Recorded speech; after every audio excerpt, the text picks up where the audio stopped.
కొత్తగా 6 సర్వీసులను ప్రారంభిస్తూ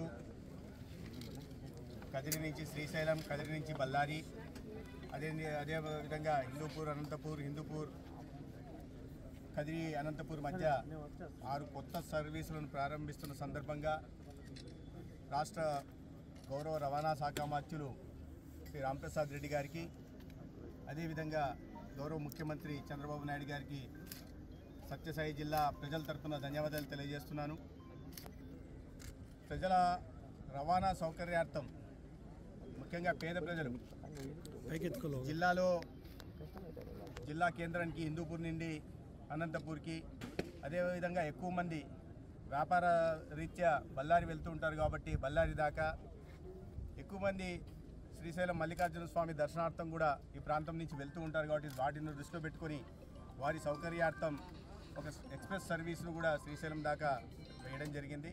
వాటికి మరొకసారి నేను ధన్యవాదాలు తెలియజేస్తున్నాను. గతంలో ఈ మార్పు ఇటీవలే చూస్తున్నాం.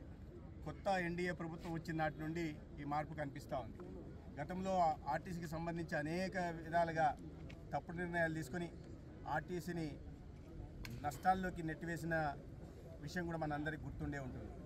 మరీ ముఖ్యంగా మరి పార్టీ కార్యాలయ భవనాలు నిర్మించుకోవడం కోసం, వైఎస్ఆర్సీపీ పార్టీ కార్యాలయ భవనాలు నిర్మించుకోవడం కోసం ఆర్టీసీ ఆస్తుల్ని కూడా ఆక్రమించుకున్న విషయం కూడా మనకు గుర్తుంది. అంటే ఈ రకంగా ప్రభుత్వం ప్రజలకి సౌకర్యార్థం సర్వీసులు ప్రారంభించాల్సిన పోయి, ఒక మెరుగైన రహదారులు నిర్మించాల్సిన పోయి, గతంలో రహదారులు పూర్తిగా గాలికి వదిలేసి ప్రజల రవాణా సౌకర్యాలను కూడా గాలికి వదిలేసి తీవ్రమైన ఇబ్బందులకు గురి చేసింది. వాటిని అన్నింటినీ సరి చేస్తూ కొత్త ప్రభుత్వం చంద్రబాబు నాయుడు గారి నాయకత్వంలో, పవన్ కళ్యాణ్ గారి నాయకత్వంలో ఇవాళ రవాణా సౌకర్యము, అదేవిధంగా ప్రతి గ్రామానికి కూడా మళ్ళీ రహదారులని మరమ్మతులు చేయడం కానీ, కొత్త రహదారులు నిర్మించడం కానీ, అదేవిధంగా రాష్ట్ర రహదారులను కూడా పునరుద్ధరించే కార్యక్రమాన్ని శ్రీకారం చుట్టారు.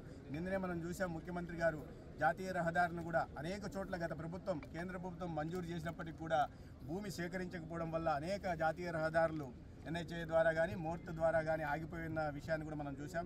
నిన్ననే ఒక సమీక్ష నిర్వహించి ఆ జాతీయ రహదారులకు కూడా త్వరితగతిన భూమిని కేటాయించి ఈ రాష్ట్రంలో ఒక అద్దంలా, నిజంగా గతంలో ప్రకటనలు మాత్రం చేసేవాళ్ళు, అద్దంలా మెరిసే రోడ్డు చూడాలి, తలతలలాడే రోడ్లు చూడాలి అని 9 సార్లు 10 సార్లు సమీక్ష చేసినప్పటికీ కూడా ఒక్క రహదారి కూడా బాగుపడకపోవడం మనం చూసాం. ఎక్కడ చూసినా గుంతల రహదారి ఉండేది, దూరము లోతు కూడా ప్రయాణించే దౌర్భాగ్యకర పరిస్థితి ఉండేది. వాటి నుంచి మార్పు వచ్చింది.